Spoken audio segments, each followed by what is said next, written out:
sebuah pengalaman yang saya rasa sangat menakjubkan sampai kita menziarahi tempat-tempat yang berkaitan sejarah, melihat kehidupan orang Aceh di sini. Sampai itu juga kita ziarah makam para awliya dan juga ziarah madrasah, pondok dan berjumpa alim ulama. Dan satu rezeki yang nikmat daripada Allah Subhanahu Wa Taala buat kita sebenarnya yang terpilih. Seperti mana yang Abu Syamil sebut semalam kan, orang datang ke Aceh ni pergi mandi, pergi makan angin, pergi shopping. Tapi sangat sedikit orang datang ke Aceh ni untuk ziarah. Jadi alhamdulillah kita ni mengikuti ataupun kita sedang mengikuti jalan yang benar, jalan yang betul, jalan yang diberkati insya-Allah. Mudah-mudahan ziarah kita ni mendapat keberkatan Allah Subhanahu Wa Taala.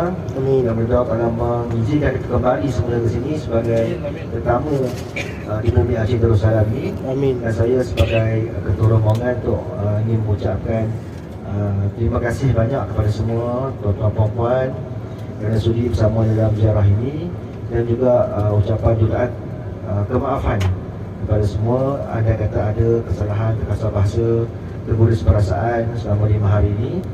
Dan terima kasih juga kepada musafir, Abang driver dan Khalid kerana sudi menjadi khidmat ke atas kami. Alhamdulillah rezeki kami dapat abang dan musafir sangat-sangat baik yang sangat-sangat membantu.